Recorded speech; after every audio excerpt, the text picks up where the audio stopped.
Welcome to the future. Who's this clown? Not clown, Joker. Avengers! Assemble. Nobody tampers with the equipment except Tony Stark. Good idea. United, the Avengers are strong. Hawkeye, hands off. Fool! Have you forgotten my invincible magnetic power? Not this time, Magneto. My mutant brain senses danger. Something unseen is slowly spreading its poisons, edging tempers. Think carefully before you do this. You filthy criminals. 5, 4, 3, 2, 1. You unlock this door with the...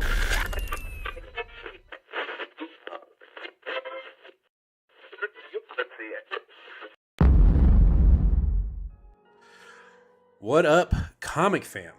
Welcome to episode 210 of Two Fat Guys Pool List. That's a crazy number. I can't even believe that we're at that number, but we are. And we're reviewing books for May 7th. And yeah, it was an interesting week. I'll say that. There were some good books, but there were some interesting books as well. That's probably the most polite way to say it. But anyway, we are live. Welcome to episode 210. Of course, I am joined by my guest host, Blaine, over from Comic Club Podcast. So welcome everyone, him in the chat. And before we get to the live show, we're going to talk about some business, right? We got to talk about our show sponsor, which is Collected Comics and Games in the DFW area. That is the genesis of this show. That is where the journey began for me and Nate, where we picked up our comics. I guess it's 6 years ago now. That's crazy to think. And yeah, that's where it started. So if you're ever in the DFW area, go check out Collected Comics and Games. They have 2 locations, one in Fort Worth and one in Hearst.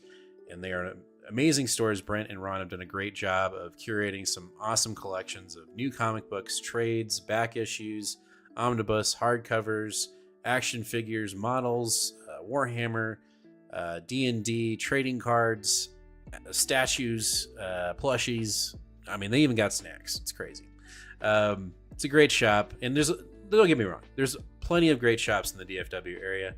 So if you have the luxury of checking out some, I would highly recommend checking out Collected Comics and Games. But if you're not in the area, you can also check out their website, which is staycollected.com, where you can get all those things I just mentioned, probably not the snacks, but you can also get store exclusives, covers, all kinds of goodies over there. So make sure to hit up staycollected.com if you're not in the DFW area. Also, I want to give a shout out to the shop that I'm at up here in the Denver area, which is Hall of Justice. That is a great shop. I am, been welcomed with open arms at that shop, and they make it incredibly easy to get my books and to do some recommendations. So if you are in the Denver area, go check that out. And then, Blaine, where do you get your comic books? I go to Keith's Comics. It's on Mockingbird in Dallas, if you know it. It's a small little shop, but the staff on Wednesdays always makes me feel at home. I got my boys. As soon as I walk in the door, they're pulling my stack. One of the guys' name is Michael Johnson Curry. He's got some takes, and he's a talker. I love the guy to death. But by the time I'm getting out of there, I'm always arguing over something of some kind, and but that's fun, that's maybe, it's good to not always have the same opinions of everybody, but it's a great shop. They make you feel at home. It's small, but they treat you right. Yeah. And I think that's the best part about comic shop culture, is just like, it just feels like you're at home.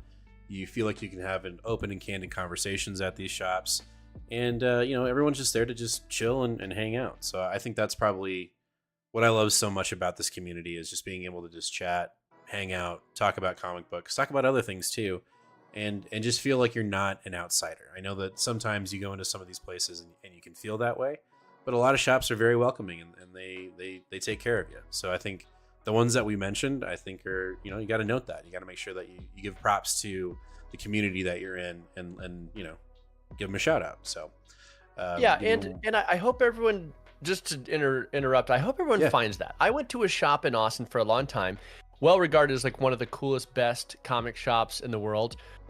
I went there for like 5 years. I would walk in, they still didn't know my name because Oh their my staff goodness. was huge. They still didn't know people. I had a pull list, and it was just a little frustrating to me. But I didn't know any other way. I never started conversation with people in there. It was a big shop, and it was only once I went to a smaller place was it like, oh, this is the community. I have somebody to talk about comics with, and Right. and that was pretty eye-opening for me because I experienced comics a long time without ever finding that. So I hope everybody in here, you strike up the conversation if they aren't with the people that work there, because it's good to have people to talk to. You don't just want to be a buyer. Part of the comic shop experience is the community. Is the community 100%, and that's what we've built here as well at Two Fat Guys Pull List is the community. So, yeah. Also, taking care of some other business, we got to talk about our sub goal giveaway. That's right, we're on the road to 1,250 subscribers, and when we hit it, we're giving away some slabs. So let me go over here. So when we hit 1,250, we're giving away a 9.8 1.8 CGC grade Uncanny X-Men #1 signed by Jim Chung, the cover artist. So we'll be giving this away when we hit 1,250. And then we've got some other ones that we're giving away here and there until we hit 2,000. And when we hit 2,000, the one that everyone tells me I'm crazy that I'm giving away is a Thor #1 9.8 CGC grade Nick Klein sketch variant signed by the Great One, the Almighty Donny Cates. So when we hit 2,000 subs, we're giving that away. And since we're at 210 subscribers, or sorry, 210 episode, I feel like it's a big number. I don't know. Maybe it's not a milestone number, but I just feel like it is. Plus, I just want to give something away tonight. So it's nothing crazy. I picked up this Optimus Prime Transformer action figure studio series, which is like the classic looking Optimus Prime. So I'm going to go ahead and say, I think we're at 1,153 subs.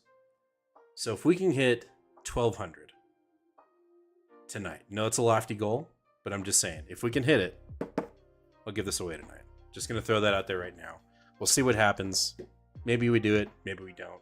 But we'll see. But let's go ahead and get into this week's comics. It was an interesting week. An interesting week, at least for me. There were some good books. There were some books that I had pretty high up on my list of like expectations, and they kind of fell short. If I'm being completely honest, and that's I don't want to be just all sunshine and rainbow. I gotta be honest with some of the books, but that was my experience. How about you? I know you only had 2 books this week. I had 2 books, and yeah, nothing crazy to write home about. We'll see when we get into it. I mean, I'm not a disappointing week by any means, but I think we'll get to them. I'm eager to hear which one yours are, and see if there's overlap there. So we'll see. Okay. All right. Well, first up with our indies, we have Captain Planet issue #1 from David Pepos.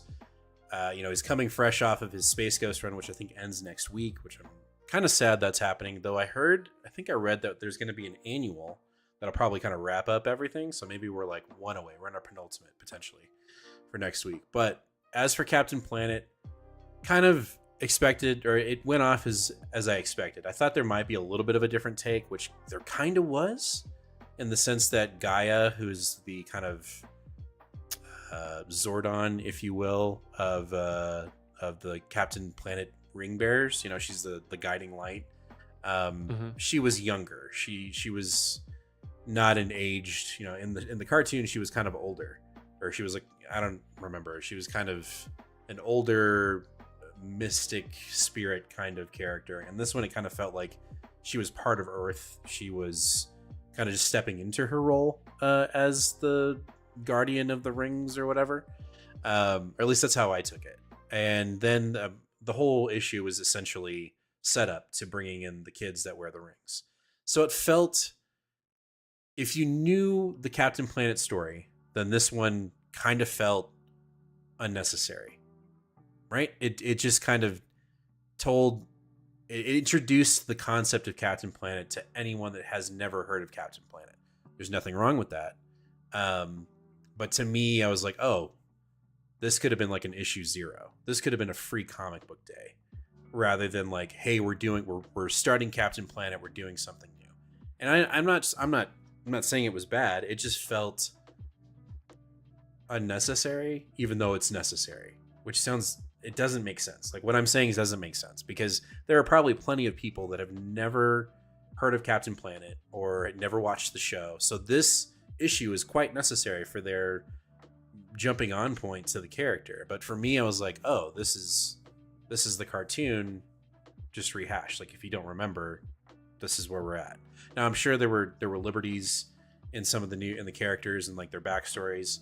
But overall, I just wasn't. My expectations were way higher than what the book brought in issue 1, and that's on me. I think that's not on David Pepose. He's gearing people up to this story. So if you've never heard of Captain Planet or you've only heard him in passing, then this is a perfect issue for you.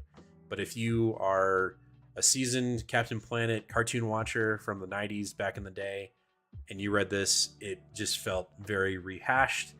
And I guess the reason why I don't want to say disappointed, just kind of bored, is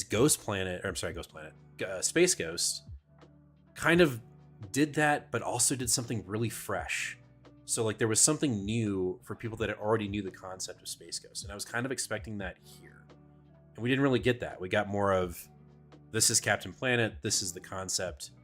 That's all you're going to get. Nothing really quite new. So I wish I could say more things about it, but that's where I landed with this book. Yeah, I mean, Captain Planet's weird because, I mean, I don't know how many Captain Planet super fans there are in the world. Like maybe there are some. Like I watched it as a kid. But my memory of it, you mentioned Gaia. I do not remember Gaia. I was not like a dedicated. I couldn't name one ring bearer or whatever they were.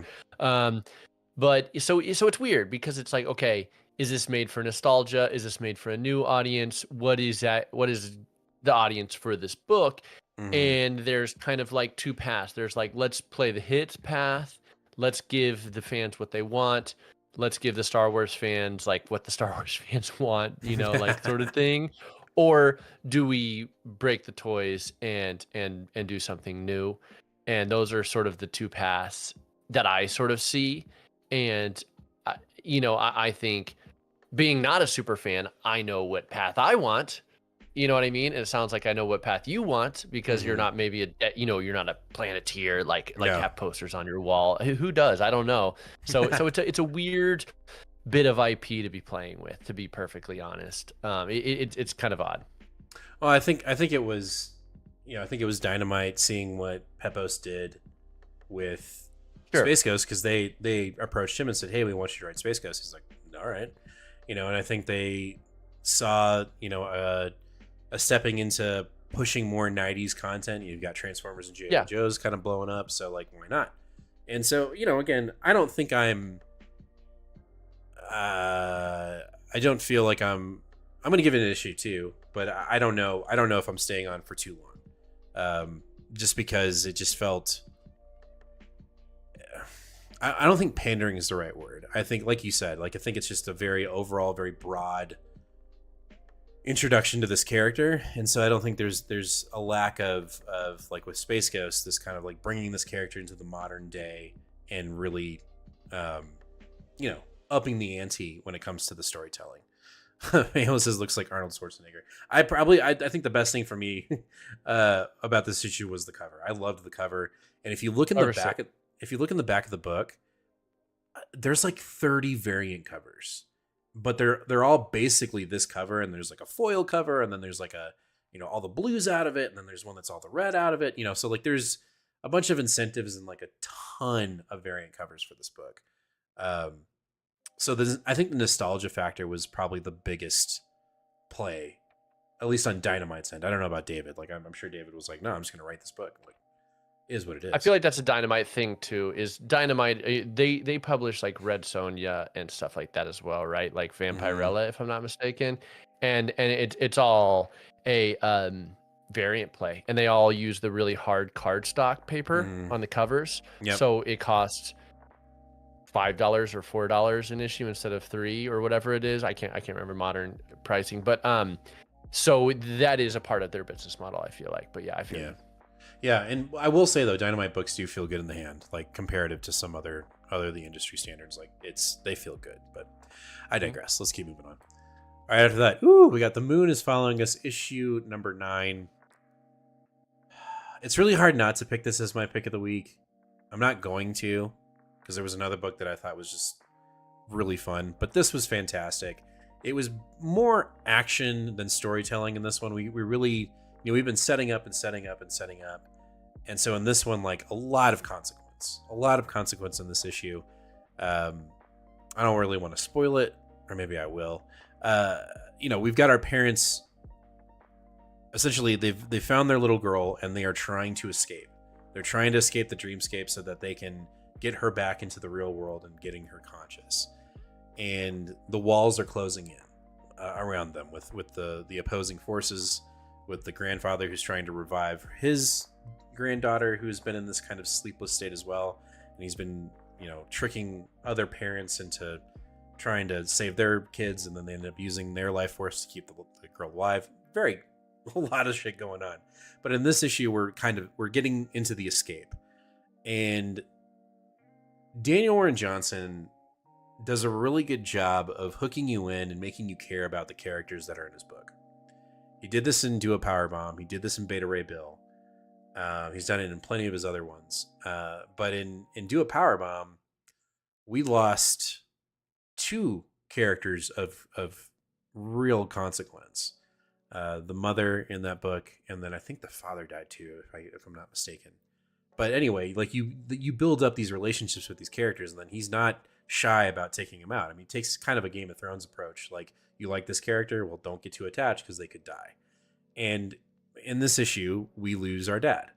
Our dad sacrifices himself to get the mom and the daughter out of the dreamscape, and he literally dissolves into dust when he sacrifices himself. So the end of the issue, we've got a daughter and a wife who now feels not necessarily abandoned, but she kind of is, in the sense that she doesn't have a husband anymore. At least that's what we've been led to believe by the end of this issue. But it was full force action. We had nightmares fighting dreamscape monsters, one-liners that could live on forever. If they ever do a TV show of this or a movie, plenty of opportunities to have that, like, zip or zinger from a movie, that one-liner that you're like, fuck yeah, like, there's plenty of it in this issue. And then also Riley Rasmus, they shine. This is their book just as much as it's Daniel Warren Johnson's. We're getting, I think this is only 10 issues, so I think the next issue is the last issue. I think that's right. So that's sad. Because this has been a banger. I've loved this, and I don't know if Image does this a lot, but I hope they do a Treasury edition of this book, because it damn deserves it. I think it would be an amazing book to have a Treasury edition, because it's just so vivid, so colorful, and the story is fantastic. I think it really hits home for people that have kids, and I'm not saying, like, I'm just saying, if you have a kid or you have kids, this shoots close to the heart. Like, it's very emotional. But I really enjoyed the issue. I thought it was great, and I think issue 10 is probably going to be a tearjerker. I think it's going to be hard to get through it. Excellent. I didn't know if you had anything of your curse. Sorry. Spoiled it for me now, so now I don't have to read it. I'm kidding. All right, moving on. Okay, we're jumping over to DC. Okay, we got Absolute Green Lantern issue number 2. I don't know if you cracked this one or if you have read it. Did not read it, and I want to actually spoil it for me. I want you to tell me what happens, because this is just one I just want to know, and I'll read the trade just so I can know, but yeah. I'm not actively reading it. I think disappointment is probably the best word I can use for it. Now, I know 360, I think you were in the comments before saying let Ewing cook. I'm sure he's going to cook, but I don't know, man. It's just not hitting for me. We get a little bit more of an explanation, and that is in quotations, like very vague. And remind me the name of the original ring bearer that comes to Earth. It's like Abin Sur. Abin Sur. Okay. So Abin Sur in this doesn't look anything like what he looks like in the original series. Get it? Absolute. We're doing a different thing. most of the Absolute books feel like there is some core identity to our line of DC, right? And I feel like in this issue, or in this story, again, we're only 2 issues in, it just feels completely off the track. Now, that's kind of the point of Absolute, right? The whole point of Absolute is to do something different, but there's still some of this like familiarity, and the only familiarity to me is that the green willpower, right? And we haven't even really talked about it in 2 issues. But Abin Sur in this issue is essentially, and 366 kind of reminds me of Majin Buu. He's just kind of like, he's very deliberate. He has a mission and he's going to carry it out. And so he's literally just like coming up to people, and I can't remember the words he's saying, but he's essentially saying like, what are your intentions? Be fearless. Like, don't express, don't give into the fear or something like that. And if you do, he essentially kills you. Just zip, zap, zip, you're gone. Right? So he does it to Guy Gardner in the book as a police officer or a sheriff. He gets zapped. He kills 2 other people that are technically Green Lanterns on Earth. Jessica, is it? I can't remember. Yeah, Jessica. I can't remember her name, but yeah. And then there's another one, the guy that he's got black hair. Muslim guy? No. Kyle Rayner. Kyle Rayner. He gets disintegrated. So it's just like, and I know this was pitched as like a horror. It was supposed to be kind of horror-esque, but to me, it feels like, I don't know. It feels like a jumble of ideas. I like the path that we're going down with Hal being a villain with the black hand, and him like having this fear over this power that's in his hand and he can't control it. You've got Joe, who is in this, we all know she's in this, she's being a bearer of the Green Lantern, very clear in the issue. But again, like, I don't know if it's the pacing. I don't know if it's the artwork. I don't know if it's just such an off idea. It's not resonating for me, which is really odd because I'm a big Green Lantern fan. I love Green Lantern. He's like one of my favorite, or the concept of Green Lantern is I love that thing of DC. Like, I just like it. And to me, I just don't know. I don't know why it's not resonating, but it's not. And so this issue, we have kind of more chaos. We have the incident of the day prior to Joe and Hal getting their powers, which is Abin Sur judging people. You've been judged. Zip, this kind of thing. So I don't know. Like, it's not hitting for me. Now, I'm sure some of you, it is. 360 says, I love the brutality of the issue. This is also the first Green Lantern book I've ever read, so I'm still intrigued. Got it, 100%. Like, I think, for people that don't know Green Lantern, then this is maybe a really cool place to jump on and like, oh, this is odd, or is this what it usually is? I don't know.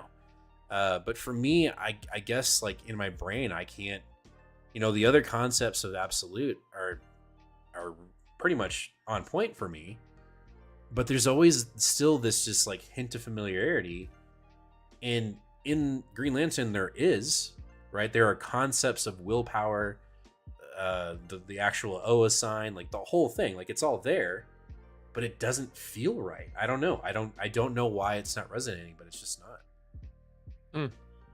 Yeah, what you're saying sounds really interesting to be perfectly honest. I mean, not that you're not interested, but the concept of Abin Sur being like a angel of death sort of figure, like that sounds cool to me. And like, one of the things, I believe you mentioned Jessica, and I was looking her up. Her name is Jessica Cruz. Mm-hmm. And I remember in Jeff Johns' run, and I don't remember completely, so maybe the chat can correct me or whatever, but it was something like in Forever Evil, there was like this alternate dimension Justice League. I can't remember the details, but basically the Green Lantern of this world was like super evil and bad. And Jessica Cruz was super fearful. Like, she wasn't very strong and had willpower. And when that guy died, his ring went to her. And so she had like an evil ring as far as that. She had like this evil Green Lantern ring from another multiverse is my like limited memory of it. And so I remember thinking that was really cool that she was harnessing like an evil ring. And I think this almost sounds like it almost kind of plays into that, where it's like, okay, wait, what is the role of the Green Lanterns in the Absolute Universe? In the regular universe, they're space cops. And in this universe, are they actually like executors? Are they actually like are they delivering judgment across planets? And are they like almost Galactus like figures where they come or and are like what is the word, like the Hangman, you know what I mean? Like they're coming in and like I love the design of Abin Sur. So I'm kind of interested in this. It's crazy that they're just killing off like Kyle Rayner and stuff like that. I mean, that's burning bridges is interesting in the Absolute Universe. Because then, I mean, Kyle Rayner's a beloved Green Lantern. I mean, kill somebody else. Kill Guy Gardner. Yeah. Not Kyle Rayner. But so that's kind of interesting to me. And again, like I want to keep hearing your recaps of that comic because it will be one that I read and trade just to mainly get the story of it. But I like the sound, and chat saying it too, of this being a horror book. I didn't know it was pitched as a horror book, and I've seen iterations. Jeff Johns plays a lot into that with Parallax and stuff like that of the horror side of Green Lantern, and I quite like that stuff. I think that's really interesting. Yeah, I mean, I'm you know, we were talking earlier before the show, like we're paring down, and like there's a part of me that just kind of wants to drop it, but I'm so invested with Absolute that I feel like I can't. And we'll see. Like I think the responsible thing for me, especially with the channel, is to just give it the first arc. And then if by the end of the first arc I'm not hooked, because like I was kind of the same way on Superman. Like Superman started and I was like, this is kind of slow, you know, like comparative to Batman and Wonder Woman, they were like off to the races, let's go. And Batman and Superman like took his time, and but now I'm like, I fucking love it. I'm absolutely in love with Absolute Superman. So I need to have the same approach and same breath with Absolute Green Lantern. But I don't know, issue 2, and I can't chalk it up to, because sometimes this happens. Like you're reading your books, and you just get to some books, and you're just kind of tired. You know, it happens. Like you've read, and you're like, I should probably take a break, or I should come back tomorrow. And sometimes I'm like, no, I gotta push through. Especially this week, I had a ton of books, so I read it, and I don't think, I could be wrong, but I could have had. I don't believe I had that fatigue yet set in, but it could have been totally. So I'm gonna give it the arc. Let's see where it develops. Let's see where Hal goes, or see where Joe goes. You know, because I know, again, like you're saying, you said before this past week, you know, people love Joe. Joe is a really cool character. You know, she's got really good fashion sense, and that's how the design has been. Great fashion, right? Honestly, she's pretty unexplored. Like she's the newest Green Lantern, basically. So she's a blank canvas. Like I like her in theory. I don't know if I really like her in comics reading because she just doesn't have a lot of I mean, like I like Far Sector. I don't love Far Sector, but I like the character. She looks cool. Right. But dude, go with your gut, dude. I mean, like I was telling you before this, I am just chopping comics like crazy. If you don't like it, chop it. Who cares? You can read it and trade later. It's cheaper. Yeah, you're right. I don't know. We'll see. I think I'll give it the arc, but then after that, if it doesn't do what Superman did, then I'm probably out. I do love that you're really giving the Absolute Universe like a deep try, because you know you are more of a Marvel boy, so it's nice to see you being like, I am pot committed to this new initiative. I gotta get somewhere DC some chances. So anyway, all right, our next Absolute book is Absolute Superman issue number 7. Pretty much lacking all Superman, and we've got a Brainiac centric issue. And you want to talk about brutal?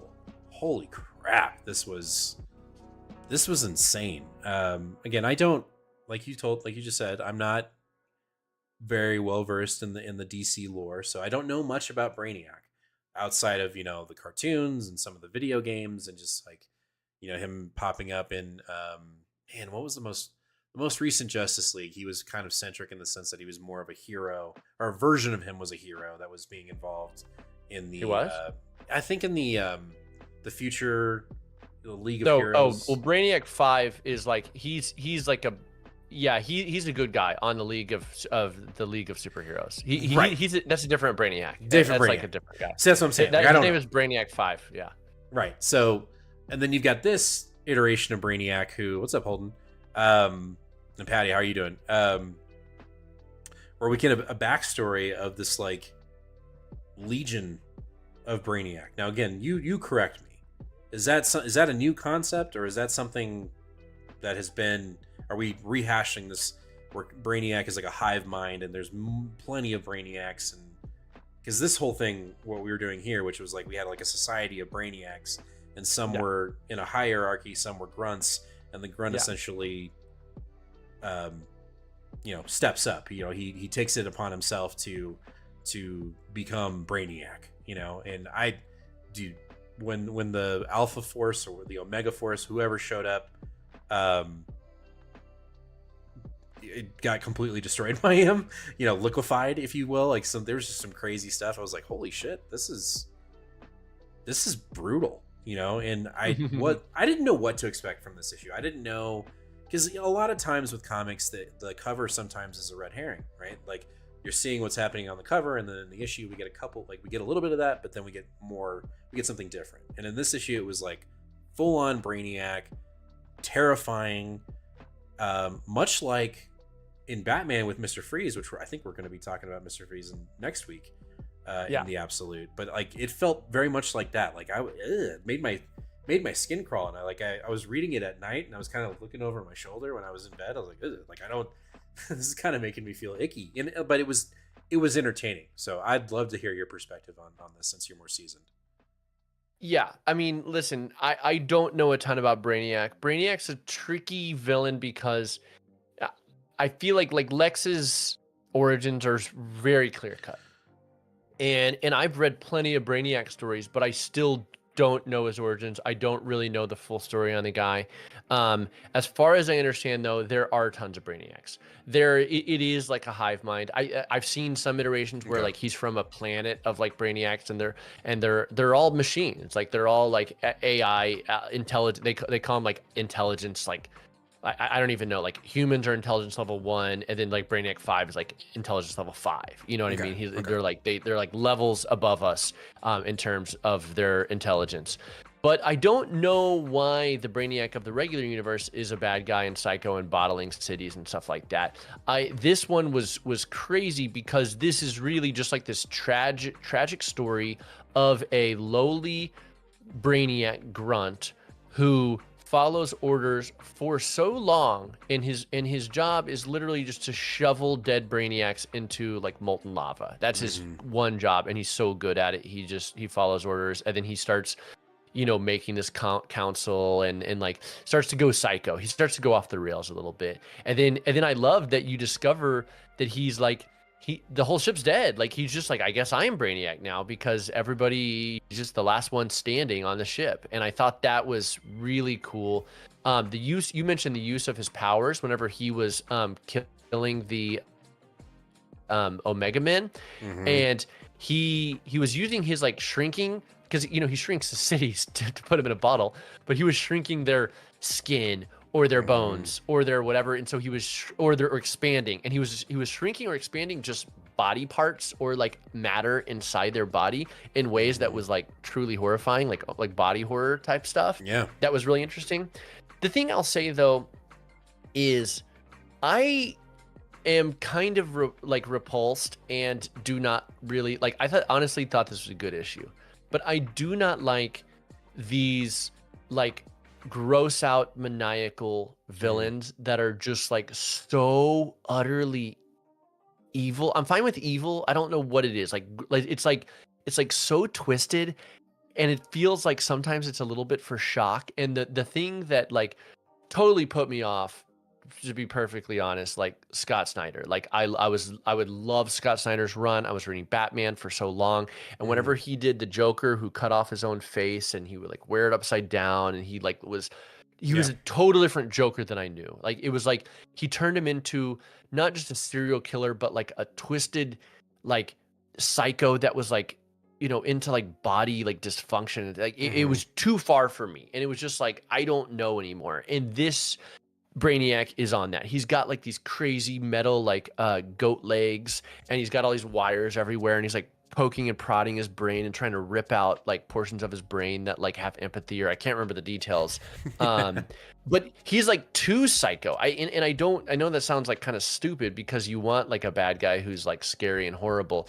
But the interesting thing is that he's also still reporting to Ra's al Ghul. Like he's still just like, I'm doing this for Ra's. Like, and I don't know if this is leading to some sort of Legion of Doom sort of situation where all the bad guys of the Absolute Universe are going to be like aligning together and they're going to have to summon the Justice League to fight them.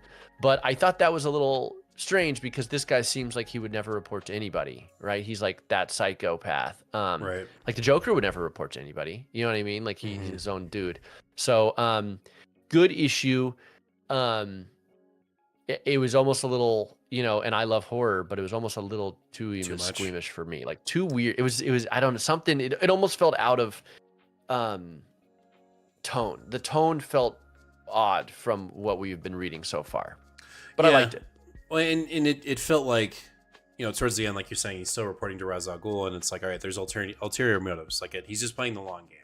Let's see what he does, and if he's just gonna kind of use him as a stepping stone to achieve something else, we don't know. But that's the vibe I got after him kind of like reporting back or saying we need to make sure we have all of our ducks in a row. So he's playing 4D chess, if you will, at least in my mind, in the issue. So what up, Jaden? How are you doing? 360, I should have took y'all's advice to drop a comic before I got all the way to Wonder Woman 15. I spent way too long trying to get invested in the book. I got a hard time dropping books in general. Blaine's teaching me a very valuable lesson. He's telling me to cut the cord, to release, just to be me in my comic book journey. that is my message to comic fans, because I've been on this treadmill that we all find ourselves on. We're all addicts in our own way. We need to know what our stories are. We need to know what happens next, and it's a curse. And my message to comic book fans is only read what you like. Don't read a book just because you feel like you have to know the continuity of whatever it is. But I will say that Wonder Woman is like gonna be an all-time run, and I think the Wonder Woman, I am the one man standing up like in that meme, the like Norman Rockwell meme. It's like Wonder Woman is great, you know what I mean? Because the consensus of most of the comic community is like, it is decompressed storytelling. It is so slow. It is just like, you know, when is this arc gonna finish? What is happening? And I'm just like, Tom King is making an art piece with every issue. And I'm sorry to go on a Wonder Woman digression, but it's all good. You're dropping the wrong book, buddy, because that's the one you want to keep. They will remember you. When it's over, they will remember you. You will be on that hill for sure. Yeah. Well, I mean, honestly, like that's one where it's just like reading it month to month is a little slow, but 20 years from now, 30 years from now, it's going to be like, what are the best Wonder Woman runs? And that's going to be collected in some omnibus edition, and people are going to be like, that's the one. Yeah, 100%. Jumping over to our next book, we have Birds of Prey, issue 21. I enjoyed it. Again, I've told you guys before, this is my silly goose time kind of book, kind of getting to know some of these characters without really diving into their individual titles. And that's very much here.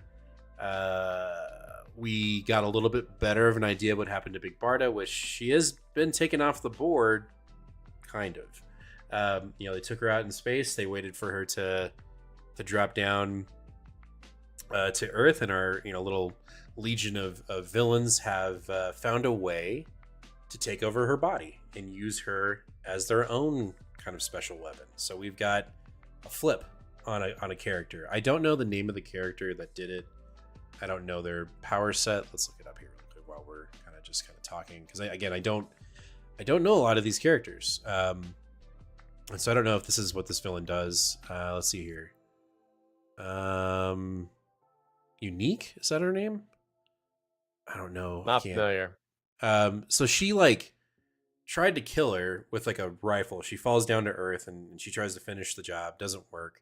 So like her hand like morphs into like a blade, like a goopy kind of like Venom-esque blade, and she's able to cut into her skin. And then I think what she does is she kind of like goes inside of her and then takes over her body. So this group of villains, who is Copperhead, I think her name's unique. I could be saying the name wrong. And then a couple other villains. One might be new. They are essentially like taking out the birds of prey one by one, and so they've taken over Barda's body. That's the big, the big reveal at the end, is that they've taken over a new god essentially. So they have this weapon now that they can use to kind of really flex their muscles and do some damage. So to me, that was probably the biggest, that was the big thing in it, right? And we've got this whole, Batgirl, not Cassidy, but Barbara, kind of sends out a distress call to all the birds of prey that have ever been on the team and say, like, we're on code Onyx or whatever, like, don't come in, don't respond unless blah blah blah. We're in trouble. We're in big trouble. So that's kind of how the issue ends. I like the book. It's kind of getting me deeper and wanting to know more about the standard DC line of comics. And I love the fact that it's a female team that's doing it. There's nothing against Batman and Superman and all that. Like, I'll jump on them. The new run's about to start, so I'll probably jump on Batman when that happens.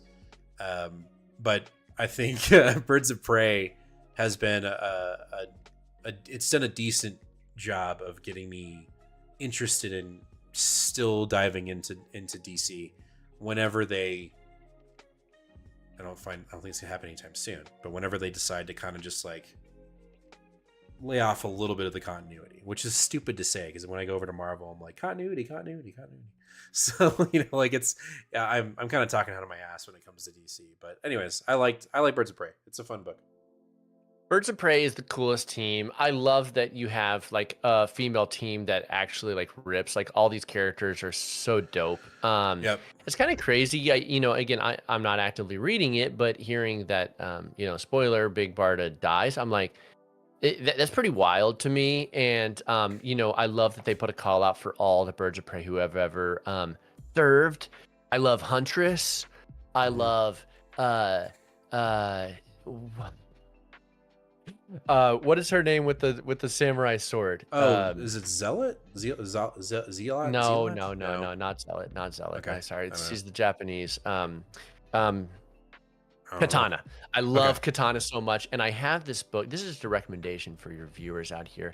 I have this book called DC Women of Action, and it's just like little bios of all the ladies of the DC universe, and I read it to my daughter who's 6 years old, and she loves it. She can tell you every member of the Birds of Prey. So that's awesome. Go check that one out. DC has a really great lineup of female characters. So I love this book and love that it's working for you. Right on. What's up, Chris? How are you doing? All right, let's keep moving on. Jumping over to Marvel, we have Psylocke issue number 7. We were in the midst of a possession, or at least that's what we thought, and now we're not too sure. We find out like it's kind of a ghost, but it's not. But what it appears to be is Psylocke's childhood friend and partner when she was in the training to become an assassin. It would appear that she had forgotten her when she passed away, or at least that's kind of the memory of the dead that she's dealing with in this issue. And so she's having to guide, it looks like she's gonna have to guide a spirit into the afterlife because she hasn't done her due diligence in remembering her friends. So that's kind of where we're encapsulating this entirety of what we're doing here, with her originally thinking she was still having problems with her identity with Betsy Braddock and her, and like them sharing a body, when really in reality it was this friend who, I think in the issue when you're reading it, sounds like she may have been a mutant too, or at least she was told that she might be a mutant. She just never came of age to become a mutant. And so this spirit is essentially haunting Psylocke and saying, like, you never came back for me. When I passed away, you never acknowledged me, you never remembered me, you never did anything in memory of me, so I'm gonna fuck with you, basically. That's what this issue, it dives into her history again, but we find out now that it's more of her childhood friend that she was in like assassin school with that is kind of messing with her. We're diving into the uncanny. We've got Rogue and her new mutants in this book, and I think it's a great way of I think Wong did a great job of integrating them into the story where it makes sense within the canon, because most of the times when that happens in these individual books, it doesn't. And I think Wong did a very good job of incorporating the Uncanny X-Men, referencing the events that have been going on in the X-Men book, whether they're good or bad, that's up to you. But she, at least that line of continuity makes sense. Whereas line of continuity in like Avengers books right now, completely out the window, because Iron Man is on like 6 different books in 5 different types of outfits. But in Psylocke, there is a bridge of continuity that is streamlining through the book, and it makes sense, which makes me happy because I am reading the X-Men books, or some of them. And so to have her at least acknowledge what's going on in the rest of the series, because some of the X books don't do that. Some of the other ones, and that's why I'm not reading them, have completely thrown continuity out the window. And so when an event Explain. happens, What do you mean throwing it out the window? So like X Factor, all the ones that are basically getting canceled, like X Factor, X Force, they have an event that happens inside of them, right? Let's say X-Men Hunt. But then they're doing their own thing as well, right? And they don't really acknowledge, we got the event, we got it done, let's keep moving on with what we're saying. And I understand that. Like, as a writer, I think there is some frustration probably over at Marvel, specifically at the X office, where they're told, hey, you need to do this because we're getting ready to change whatever standard within the X line. And they're like, great. The perfect example is Storm. Love Storm. And we'll talk about it when we get closer to the book because it's on this week. But like, when X-Men Hunt happened, it completely threw off what was happening in the book, to the point where like the event happened, and then within the next issue, it's almost as if it didn't. And as a reader, it's kind of frustrating. You're like, well, you took the time, you were told to take the time to make this event into your book, and then it had consequence in your book, but it doesn't feel like it went into the next issue. It's kind of like we just kind of moved on, right? In Psylocke, we reference the little mini event before X-Men Hunt where the 2 teams, X-Men and Uncanny, were fighting Gray each Malkin. other. Yeah. So we had that, and it references that. Then it references what happened during the X-Men Hunt and the tough it had between these 2 teams. Question. But, yeah. Do you want them to reference the main core continuity of whether it's Avengers or the big event that's going on, like Doomsday or One World Enter Doom or Hunt for X? Like, do you want these side books, which would be, I would call like a C level tier book in Marvel, right? There's like, Avengers tier, and there's main books, there's like sub books, and then there's just like solo books. This is like a solo book. Do you want them to reference and pay homage to like what's going on and like meet the team and stuff like this, or do you want them to do their own thing, or do you think it just depends? Like, where's your head? Because you talk about the continuity. I'm interested in which one's good and bad in your opinion. For me, what's frustrating is when they make it almost mandatory that the continuity exists, and then they don't live up to that standard. Right? In my opinion, I could give 2 shits. So let's take this. Because you were talking about X Factor, and you were like, the ones that were canceled were the ones that didn't talk about the continuity. I feel like you said. And so what gets frustrating is like, so you have these books that come out, and like the event happens in the book, and then they just kind of move on with it from it and don't mention it ever again. But then you have other books that, like, let's say X-Men, for instance, or Uncanny, where we're constantly being reminded of this event happened here, this event happened here. So there's a streamline of continuity that's happening in these books that I'm being told by Marvel, like, this is important. This is important, right? And they're referencing the events that happened in the smaller books, right? So you're like, okay, well, shit, that's important, right? But then you go to those books and they're like, hey, we're just killing off like I'm jumping over to X Factor. We're just killing characters left and right, and here's this little event, but don't forget about this thing that's happening here. It just doesn't. When there's a standard in the mainline books, and then you're told, hey, this event is running through here, so you need to make sure that you pay attention. And it's my bad, right? Marvel says that all the fucking time, and it's not the case. It never really is. You have to use your brain to understand which books really matter and which don't, right? And so in the X line, for me, Uncanny and X-Men are the ones that are pushing the main narrative of whatever we're doing with the X-Men. Yes. It just gets frustrating when you want to have hope, because like I like the X-Men. I love them. I grew up watching them as a kid on Fox Kids, you know. I love watching them too. Right? And so I want desperately to be, and we kind of, did we talk about this on the show, or did we do that? We may have had this conversation outside of the show. I think what it is it's lingering Hickman Krakoa. I think that's what it is. Because when he set up Krakoa on his main line of comics, right? And then we moved on to we set Krakoa, and then we had all these launches of comic books.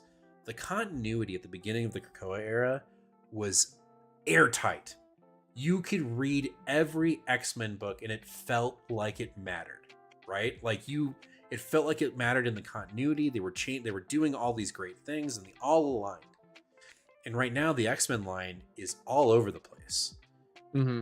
Outside of Uncanny and X-Men, and I believe Psylocke, Alyssa Wong is paying attention to what they're doing, and she's taking it upon herself to make sure, she's making sure that it aligns. And I like that. I think that's fun. I have something to throw at you. Okay, yep. So, and I know we're going long on a lot of these books. We can go through some other ones faster because I will, trust me. It's interesting because you talk about continuity, and I think it is interesting, and I find something that I say DC, but maybe I'm wrong. Sometimes it's just publishers do, which is that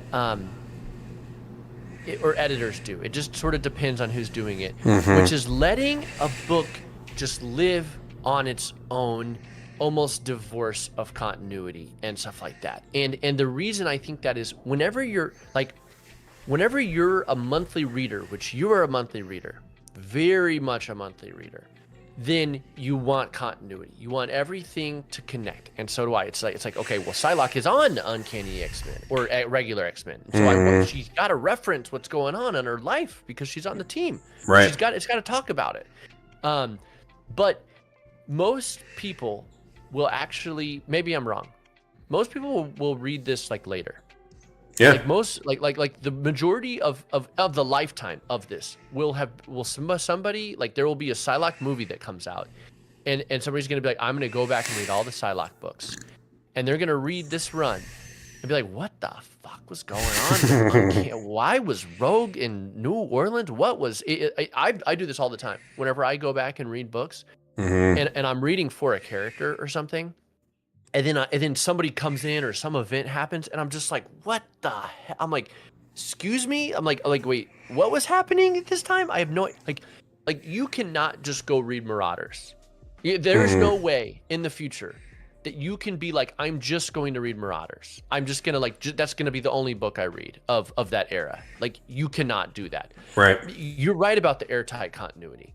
And Hickman built it in a way that's like, you have to only buy like Dawn of X and Reign of X, and you have to read the whole fucking thing, or else you're completely lost. Yeah. But I think there's almost like two paths, and sometimes books, the X path right now is in this middle path you're talking about, where it's just like Krakoa was this airtight, like you had to read it all.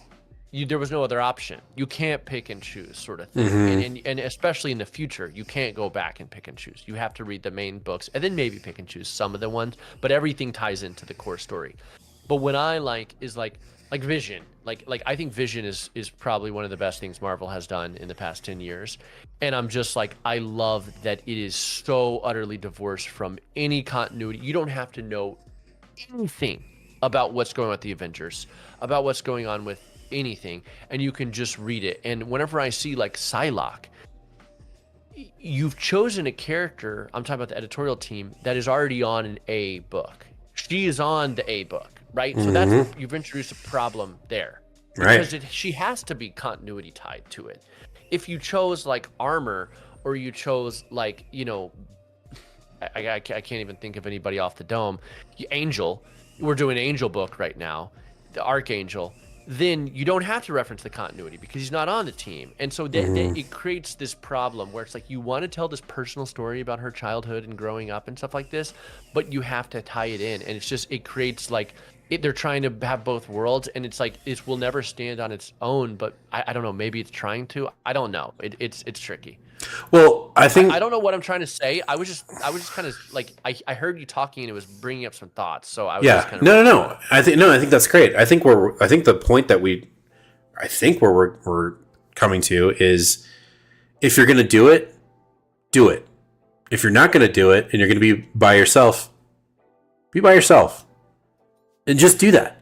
You know what I'm saying? Don't have your cake and eat it too. And Marvel is they're just incredibly notorious for it, where, oh, it's the perfect jumping on point, and then you're like, no, it's not, because I don't know half the shit that happened over here. And then you have these other books that are just doing their own thing, and they're fantastic. It's not X-Men, but I reference Daniel Warren Johnson's Beta Ray Bill run all the time. Dude slapped, and he did his own thing, and it was so much fun. I highly recommend it. Oh my god, it's so good. The fact that it doesn't have a treasury blows my mind. Like, I had ripped that book. But anyway, I think that's where we're at, is essentially, if you're gonna do continuity, do it, and do it well. And if you're not, jump off the cliff and do your own thing and have fun with it. So I think that's where we're at with Psylocke. But Psylocke was great. I liked it. All right. Oh, Star Wars. I'm very interested to hear what you had to say about this, just because like you said, you have the writer on the podcast. You were, doing your service and reading it. So how did it turn out? Yeah, so Star Wars is very much a setup issue. It's, you got all the three leads on the cover. Again, it takes place after Return of the Jedi. I am somebody who doesn't care about Star Wars anymore, and this book did not dissuade me from caring about it anymore. It's, I'm just like, nah. Right. I don't need to know what's going on. Is this bad?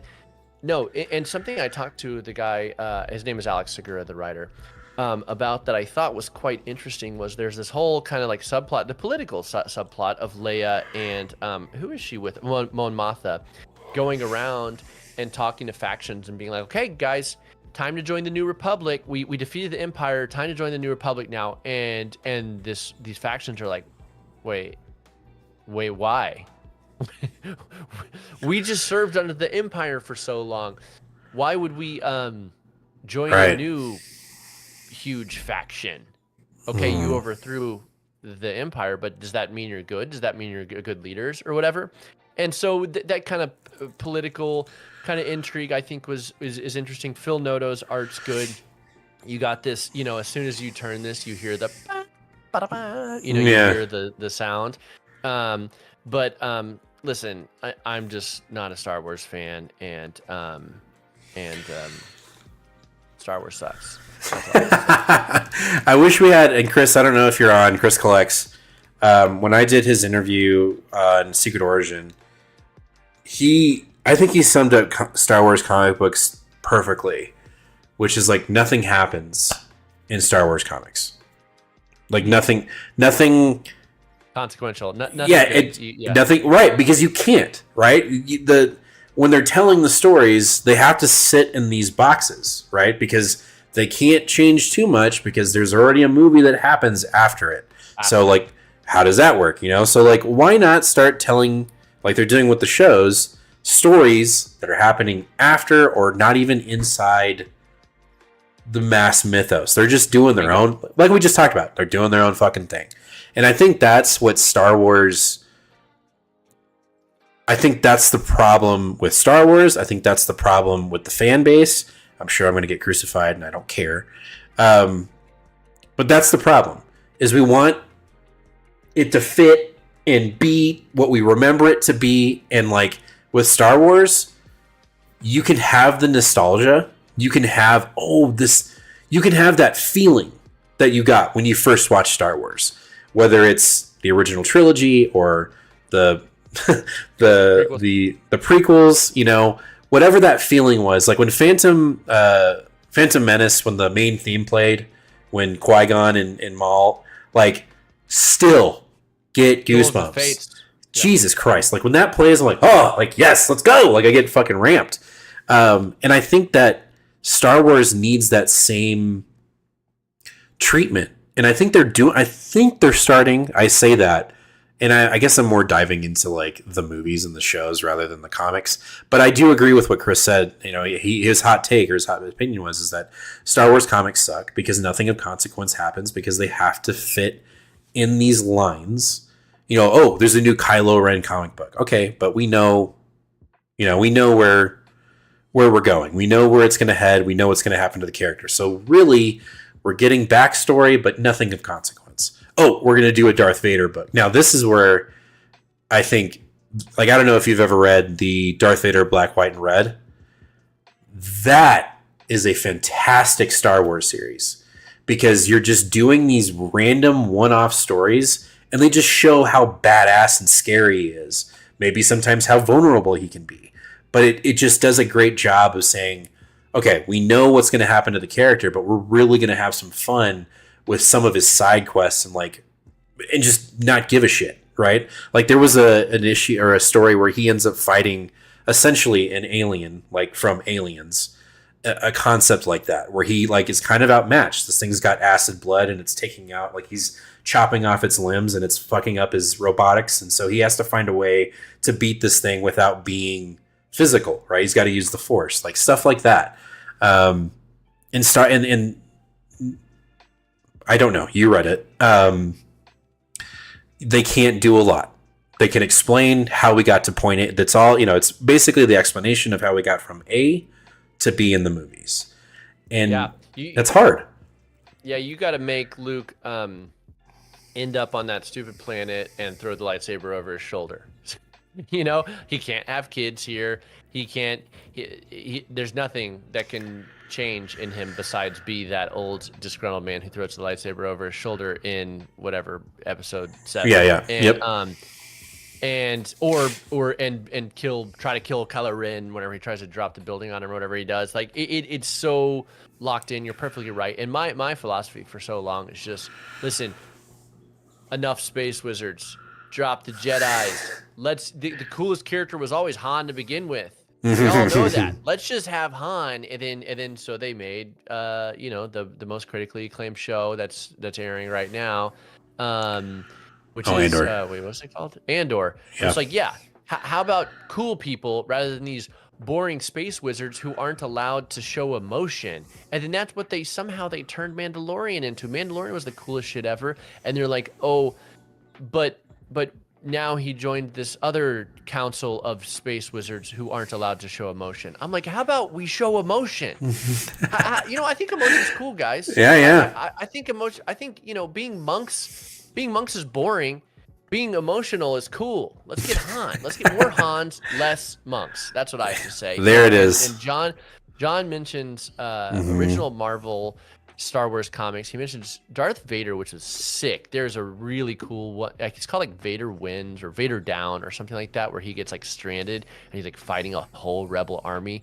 It is so dope. And then Dr. Aphra is like this evil Han Solo who has like a literal doppelganger of R2D2 and C3PO, but they're like murder bots. Hell yeah. And they are so sick as well. I think that's written by Kieran Gillen. So that was a cool time, and that took place, I believe, after Empire Strikes Back or after A New Hope. I can't remember the details, but that was fun. Yeah. So again, just there you go. Do fun things. Show emotion.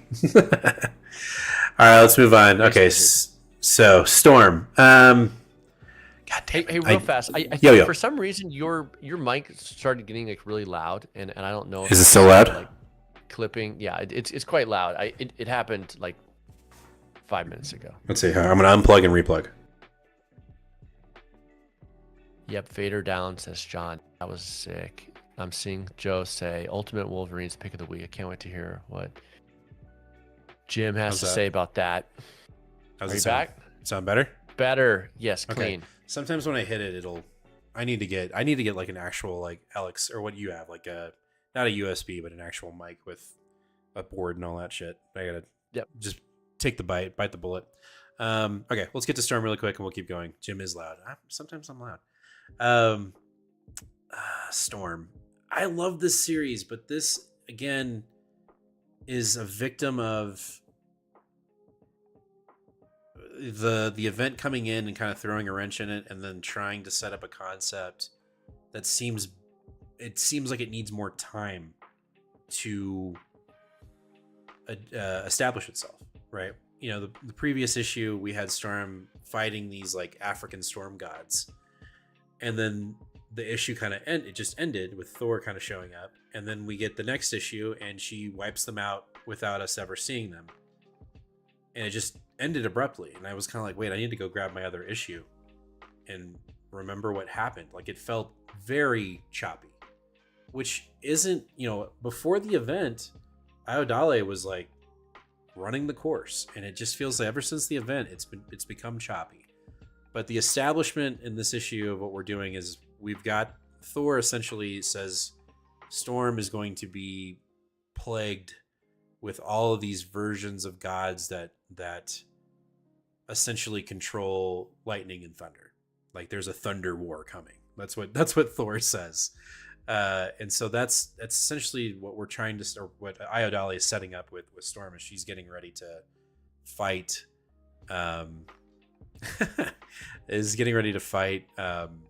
essentially gods that wield thunder and lightning.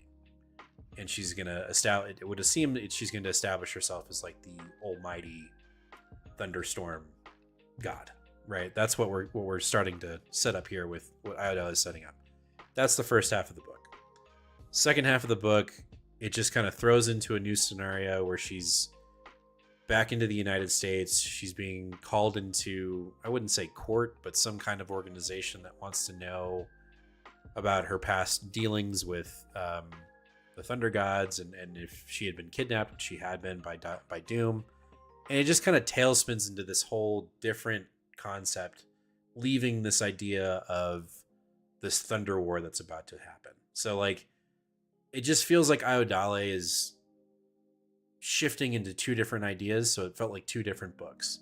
And that was kind of disappointing. And I don't, you know, again, I'm not, Blaine, you know, like I don't try to be negative about books. If I don't have anything nice to say about it, I just don't say it at all. But when you like a book so much and the plot of the book feels shifted in two different directions, I have to speak up. So I felt like there were two different concepts in this book going on, rather than like a focused laser from the previous issues prior to X-Men Hunt. It's kind of disappointing. Like, I liked what we established with this idea of Storm, who is now somewhat of a cosmic entity with Eternity. You know, that's been established prior in the previous issues. And then we suddenly go into like this Law and Order episode with her sitting in a room with these like agents of, I don't even know who, some government agents who are interrogating her. I don't know. Like, my review sounds choppy and spaced out because that's what the book was like. Like, it just felt very disjointed. And that's kind of that's frustrating because I love Ayodele is a great writer. Yeah, totally.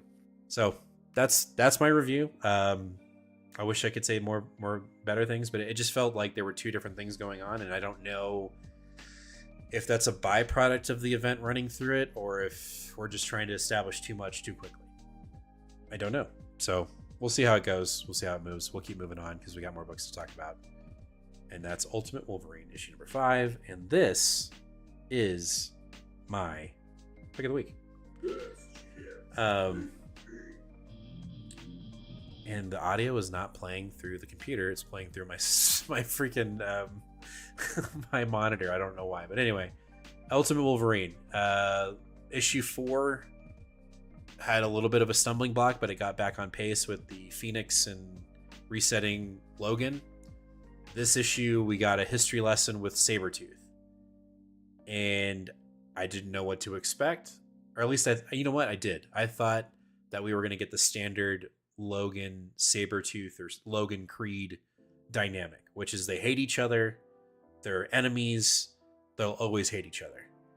And in the Ultimate Universe, they've worked together they're friends, and they knew each other a lot longer prior to what's happened to Logan, which he's now the Winter Soldier.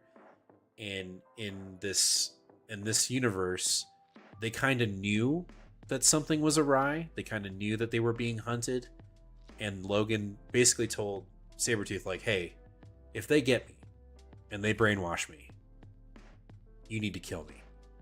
I can't. Whatever they turn me into, I can't be. There's just no way. And Sabretooth's kind of like, nah, shut up. You know, you don't talk like that. You're gonna be fine. There ain't no way, right? Well, clearly he got captured. So we jump into the current, current times, and Creed is smuggling mutants out of Russia, right? But he knows to be careful, and he knows that he's being watched. And he has, I can't remember the mutants that he has. He's got Leech and someone else, and he's kind of feeding them, getting ready for them to get on this caravan to get traveled out of Russia. And when he goes to take some trash out of his bar, and he hears a military plane fly over his bar, and he's like, oh shit. And he kind of smells the air, and he goes, we're in a bad spot. So he goes into the bar, tells the two mutants to hide, and then Logan pops in. And so clearly he's been reworked by the Phoenix. They've retooled his brain to become the Winter Soldier again, and they start fighting. And we get this montage of back in the day of everything that I talked about, them kind of being buddies and going on missions, and Logan telling him, hey, like, kill me if I get turned into a bad guy.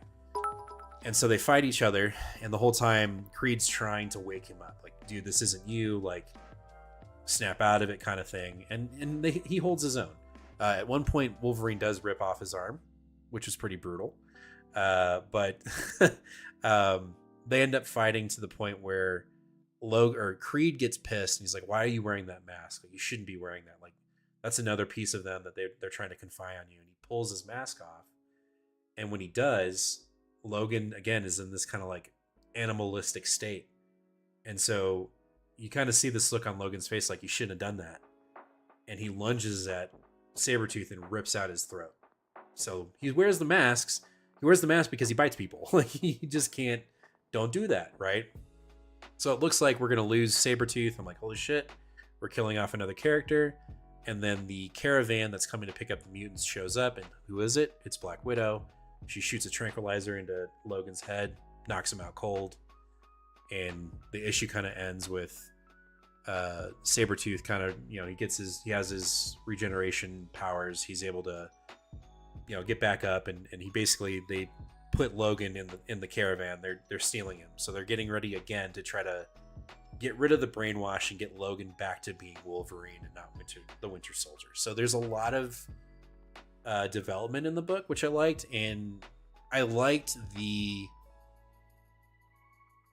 I know a lot of people don't like this, but I like the fact that the writer is still teasing that I can kill anyone that I want at any time, so don't get attached. He's done that with some other X-Men, and it's been brutal. We lost who did we lose? Nightcrawler and Mystique, which was, that hurt. You know what I mean? Like, that hurt. But he's still doing that, so you can't get too attached. But I liked the issue. It was really fun. It was written really well, and I'm loving Ultimate Wolverine, which I didn't know if I would or not. I was kind of on the fence with the issue. Yeah, that sounds so awesome. I read the first couple issues of this book, and I'm not actively reading it, but I will be picking this up in trade. I love the amount of characters they're bringing into Ultimate Wolverine, just like really cycling through, whether it's Russian adjacent or X-Men adjacent characters. There's so much meat on that bone, and so this sounds so dope. So thanks for that recap, because I feel like I got it For sure. I see some art now. John comes in. Well, now that's the other thing. There was an art change. It wasn't. Is it Akulo? I can't remember who the main artist was. But it wasn't our main artist. So, but it didn't distract me. I usually get frustrated with art changes, but it felt fluid. It wasn't the same style, but it felt good. It wasn't. It didn't feel lazy. if that makes any sense. John came in with the super chat. Haven't finished my weekly books yet, but I am on Amazing Spider-Man, Ultimate Wolverine, and Pop Kills so far. I saw Thunderbolts and need to see it again. I need to go see Thunderbolts. I've heard nothing but good things about it. My in-laws and my parents move to Denver next week, so Sarah and I will be, our first date night will be at the Alamo Draft House up here, and we're gonna go see Thunderbolts because Nice, Alamo Draft House, my favorite. Yeah, we went to Breckenridge Brewing today, which I'd been meaning to go to, and they have one in Littleton, which isn't in, their main one is in Breckenridge, obviously, but they built a massive facility in Littleton, which is like 20 minutes away from where I live. And we were driving by, and lo and behold, Alamo Draft House just sitting right there. I was like, well, that's where we're going next week because I want to go see the movie. But yeah, have you seen it yet? Are you gonna go see it? I have seen it. And your quick thoughts? And I posted on Instagram. It is okay to think Thunderbolts is just okay. Guys. Listen, all right, I'm not a bad guy. It's fine. I'm to this point where I'm just like, am I just never going to like fully like a superhero movie again? Like I don't know, like and not because their quality, like their quality could get there, but I just wonder if like I'm past almost that phase of my filmic life, and I see people on social media, there's like, we're so back, oh my god, peak. and I'm just and I'm just like, it was good. It was okay. Okay. All right. It was all right. All right. Okay. It was okay. I will say that, but I can't imagine a world where I go see a movie and am ever as hyped or as into it as I once was. I think I'm just more into, my filmic tastes have sailed to more artistic shores. Well, and to be fair, you're I don't know, and our honest audience may not know, but like you're really big into films. Like that's your filmography for you is a big thing. Like you watch movies. Like you go to the movies to watch movies. I love movies. Movies are great, but I'm not against popular blockbuster cinema. I want to make that clear. I don't want to be an elitist. No, I don't want to be no. elitist. No, I don't think we're saying that, But yes, I do like the movies. I do enjoy the movies. It's been a rough year, guys. It's been a rough year for us at the movie theaters. Hopefully we got some good stuff coming though. We'll see what happens. Well, Mission Nicole Impossible, Kidman- I'm excited about that. Nicole Kidman keeps on telling us we got to come back. So like we will over at AMC. I know, dude. Heartbreak feels great in a place like that. Who would have thought? Judd also says Ultimate Sabretooth was pretty awesome. I hate the irregular Sabretooth. Yeah, he's more of a grunt. This one he's kind of a little bit more sophisticated. So, all right. Ooh, West Coast Avengers. Okay. This book started so slow for me, and I told you, Blaine, like I think I recommend it. And we are finally moving some parts, and it is moving quickly. This Church of Ultron is really getting out of hand. We're getting a better idea of this split personality with Ultron and him having like 7 different versions of himself, and we finally get a very nasty, bad version, an all-consuming version of Ultron showing up and taking over this church that is being set up in LA. The cover is very much a red herring. Wonder Man does not kick Wyatt or Killer Watt or whatever the hell his name is his ass. Like they actually have a very heartfelt moment. We understand their connection, and it's more of like a past family connection. And I say that Killer Watt's dad essentially was like a Wonder Man like super fan, and so there's just this whole like backstory between them and why he decided to take his name, and it was more of a stab at his dad than Wonder Man, and so this whole thing there. But the Ultron thing is really the concept that Gary Jerry's doing over here with Ultron is so fun. And it's really the driving force of the book. And I'm not a big Ultron fan. I don't know much about Ultron, but what we're doing here in this book is really fun. I just wasn't expecting it. I thought I was basically dropping the book after 3 issues, and then John said, "Hey, you need to jump back on." And then I said, "All right, I'm gonna I'll take the recommendation. I did. I read the 3 or 4 issues that I was behind on and was like, holy shit, it's actually good. And it's good if you don't, and I'm going to sound like a hypocrite, give a shit about the continuity. Because Tony is in 3 different books, and he's in 3 different suits. And in this one, he's in his silver Sentry suit, which is my favorite, which is the red and silver. And it's not explaining what's going on over in Avengers. It's not explaining what's going on in his book. And I love it. And so West Coast Avengers for me has actually become this like dark horse kind of fun book. And now I'm excited when it's here. And it wasn't when it first launched. I was like you were saying, Blaine, like I was just kind of doing it to kind of do it. And I was stuck in this like, no, I gotta know. And no, if you drop that mindset for this book, it's fun. And that's the important part, is if you're having fun with the book, then keep reading it. And I'm in. Like I'm glad that I took John's recommendation, because if you just leave that continuity shit at the door with this book, it is so much fun. Bingo. And you know, when Wonder Man the TV show comes out and they're like, what are the best West Coast Avengers Wonder Man arcs you need to read, and you don't know anything about the continuity of current things, this will stand. Mm-hmm. I love that. I love divorce from continuity books sometimes. And while I'm not reading it, I love to see it.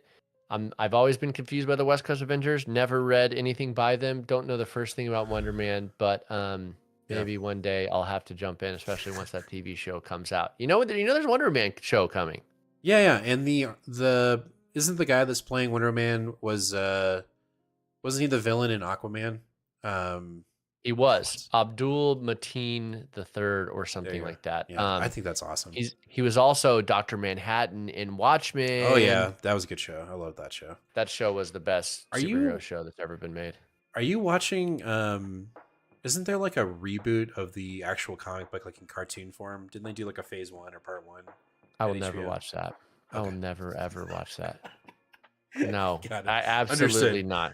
Okay. Listen, I subscribe to Alan Moore's philosophy of leave Watchmen the fuck alone. Okay, stop DC, stop touching it. Just let it stand the test of time. Stop trying to wrap it into continuity. Stop trying to make sequels. Enough is enough.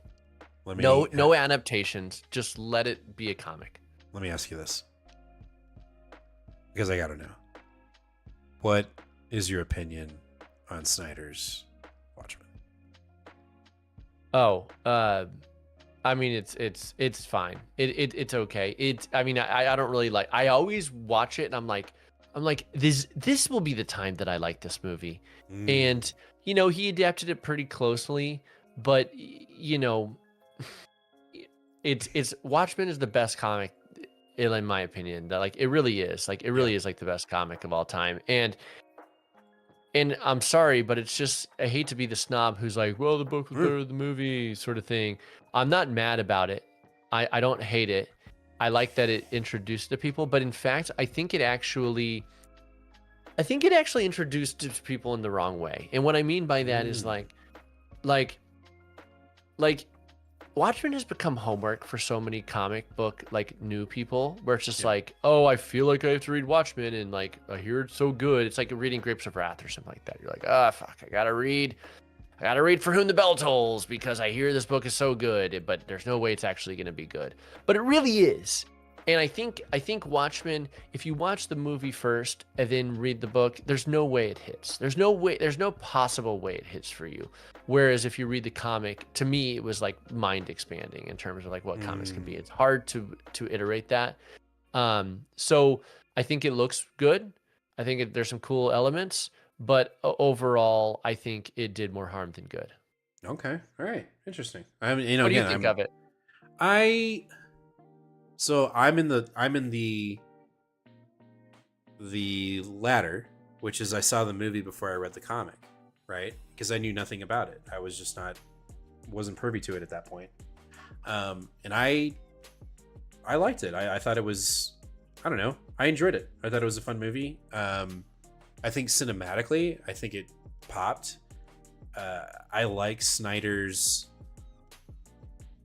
usage of visuals with music and color theory. You know, like the scene where Dr. Manhattan becomes Dr. Manhattan. I thought that was done.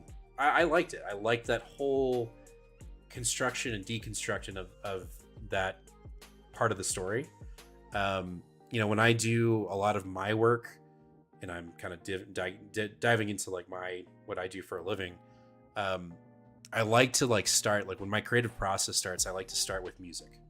If it needs to be, Totally. if it's part of it. I think that's a big driving force. And I feel like, I could be wrong, but when he was making these making the movie, I felt like he, you know, I think a lot of people attribute like James Gunn in the same way. Like he has like a list of songs that he sees scenes in. And I felt like in The Watchmen, it was kind of the same thing. Like the music was a big driving force in that movie. So to me, like that stands out when I watched that film. So I didn't know the main story of Watchmen when I first saw the movie. I had not read the comic. And then I went back and read it. And I mean, I enjoyed it. I thought it was, you know, seeing the differences between the two, obviously there can be some big drastic points in it. But I didn't I don't think when I read it, and it's been a long time since I've read it, I wasn't like, well, the movie was better, if that makes sense. Like it didn't. I was like, well, Every these are comic two, fan should be it was too- required to read it every 5 years. Okay. It's so good. It's like whenever I say this all the time. It's like whenever maybe I said this on the last episode. It's like Right. whenever you're like listening to a band, and you're like, oh yeah, these bands are good that I'm into. I'm into like new indie music. It's great. And then you go back and listen to the Beatles. You're like, oh fuck, those new bands are horrible. You're like, you know what? This is actually good music. yeah. What am I listening to? Let me stop listening to that. Because this is great. And there's this quote that's like, nobody will ever remember that Watchmen was pushed, was late, delayed, because you can't write it's 12-issue comic book. He wrote a 12-issue comic book that is better than any 12 issues that has ever come out in the past 5-10 years. Like it just is, because he put so much more time and thought into it, and it's like this encapsulation. I mean, it's kind of like a graphic novel but done serialized. It's so good. And I'm not mad about any of the changes, by the way. I think the changes are fine. And a lot of the music that he does is in the book. Like I mean, like the last issue was like 2 writers were approaching a wild cat did howl, and you know, it's like Jimi Hendrix Right. or the Bob Dylan version. But A Sin is the movie ends with Desolation Row in the credits, but it's like some stupid version of like Fallout Boy or something idiotic instead of Bob Dylan's version. And as soon as that rolled, I was just like, what are you doing? Why would we ever have a cover of some stupid indie band instead of Bob Dylan's Desolation Row? There you go. Well, yeah, I wonder, and you correct me, but is the allure and like just the overall fondness of the Watchmen, is it also the attitude that Moore puts upon it? You know, like his attitude towards the industry, does that affect anything when you read it, and or like the concepts that are built around it by DC? Well, that's actually a really good question, because that does make me love Alan Moore more. Like I love his punk rock, like I hate this industry mentality, but no, it's kind of hard to explain how pivotal it was to me in terms of like hitting hard. I mean, whenever I just talk about why I started Comic Club podcast, I cite Watchmen. Like I was reading monthly comics, and then I reread Watchmen for like the 4th time, and I realized that same realization that I just had to you, which is like modern comics, monthly serialized comics are less than, because they can't reach the heights of long thought in graphic novels. Graphic novels is like it's like TV and movies. You know what I mean? It's like we're hitting this quota. We have to hit 24 episodes. Right. Just write anything. I don't know.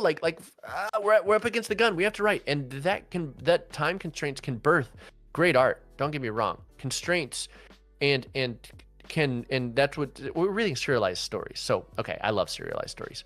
But something about Alan Moore and the way that he wrote that, and then that era of the 80s, and like, again, I'm like a big Sandman fan, and then like that birthed kind of like graphic novels in a way, and like there's something about the thought and the iteration of stuff like that. Even like, again, Dark Knight Returns, Batman Year One, something about that era, just like it is somehow on a level where it makes some monthly comics just feel very inconsequential and very just like villain of the month, like very monster of the week sort of thing. And I it's hard to explain why. It's political, it relates to our world, it's a meta commentary on the medium itself. It's so many things. Right. Yeah. No, we could probably talk for hours on that. So I love that John said that he also loved the TV show and that he hopes more saw it, because I agree, it elevated the narrative. And there was that one episode about was it the Tulsa Race Massacre that was like, it introduced tons of people to that concept in general. And I know that Damon Lindelof like wrote a letter to Alan Moore, and Alan Moore was just like, F off, mate. But I agree with you. I would love to, if he like secretly watched it and was like, not so bad, good sequel after all. I wonder, I guess there's just something you got to keep up. I don't know. It's just it's more principle, I guess, in his mind to be that way. But people to each their own, right? All right, X-Men, last book. Let me just reiterate what I said on New Comic Book Day. It finally feels like McKay has found his stride. It feels like he's finally has been allowed to just cook. And this, just like issue 7 or 15, felt like a fun X-Men issue. It felt like a genuine X-Men issue. And now, hey, 15? What's his name was on the book? Stegman. Had no problem with it. No issue with it whatsoever. Stegman wasn't on this issue. Still felt fluid. It was fun. We're finally doing some X-Men shit. We're not living, as much as I would love to go back to Krakoa. It'll never be the same unless Hickman's involved, and he ain't coming back. He is not coming back. So let's just throw that shit out the window and let's do some new stuff. And we finally did. These past 3 issues or 4 issues, McKay has finally said, okay, enough with Krakoa. We get it. Even though we're getting ready to do a big memorial for Krakoa on the Hellfire, not the gala, but the remembrance or Vigil. whatever they're calling it. Vigil, that's right. So put that aside. It just finally feels like McKay is Avengers McKay, or whatever, Black Cat McKay. Like, he's finally coming back to his own and writing some original things and not really worrying about what we've been talking about. He's just kind of he's establishing what he wants to do. And so we've got this M3 group who's establishing these new X-Men, humans that have been turned into mutants, and their powers are actually kind of cool. We finally get Magneto coming back, and he's being repowered via Beast, doing his genetics thing and, putting something in his neck and saying, you got 45 minutes, go have fun. So he's finally doing his being Magneto, and I'm like, hell yeah, the dude's back on the playing board. But there's going to be consequence. Beast even says it, like, we don't know what this is going to do to you. Like, you're getting your powers back, but we don't know what the side effects are. And Eric's like, bet, I got to go save my guys, right? So that was cool. But this new group didn't feel phony. It felt consequential. It felt like they actually were worth a damn, that they could actually go toe-to-toe with the X-Men. So kudos to McKay for saying, look, I'm establishing this new group and they're not going anywhere anytime soon, or at least not. They didn't just get offed in this issue, right? We're not like introducing the new X-Men and they're dead. No, they're here and they're going to be a thorn in the side of our current X-Men team. And I love that. I love the fact that we have a group of X-Men or villains that aren't just killed off really quick. Like they're going to be around for an arc, maybe even more. We don't know, but they're going to be here and they're going to be trouble. And I like that. I like that the X-Men actually struggled. It wasn't this easy thing. They went toe to toe, and it looks like it's a 50-50. It just looks like they're not gonna just go quietly into the night. John, Jared Way of MC of Mike Elmers is a huge comic guy. Wrote Umbrella Academy and some DC books for a bit. I actually can't stand Bob Dylan's voice. So Horrible take. John's just ripping. I love it. Horrible take. Bob Dylan has one of the greatest, most chameleonic voices.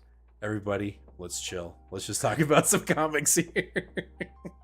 No, Gerard Way is great. Umbrella Academy is good, and he did some Doom Patrol. He did like Young Animal for a bit, and that is a great connection. I didn't even think about that. For some reason, they're bringing back to Umbrella Academy too, I think. Are they? So that, yeah. My dad's currently reading, I don't know, he's writing something else that my dad's reading, and he's absolutely in love with it. So I think his comic book chops are pretty stout. So, but as for X-Men, I'm here for it. It makes me happy. It genuinely makes me happy that this book feels like an X-Men book again. It feels like it has finally left itself of the Krakoa era, which I know will never be the same. So why try to recreate it or try to continue to reference it, and just do your own thing? And it's finally here. I love it. I love it. hearing that you're upbeat on an X-Men book. That's a good that's a good place to end, I think. If a is main this title. last issue? Yeah, this is. Oh no, this is the last book on tonight's show. But yes, it was great. So it's great. All right, that's gonna do it for this week's live show, episode 210 of Two Fat Guys Pull List. Thanks to everybody in the chat that let us know what you were reading and having a great debate about Bob Dylan. That's awesome, John. But thank you again for everyone that's watched this live and everyone that is watching this as a past episode.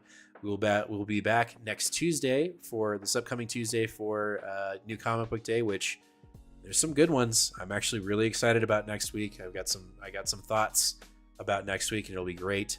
And I can't wait to show you guys that. So as always, comic fam, be kind to one another and read more comics. We'll talk to you later. Bye. Outro.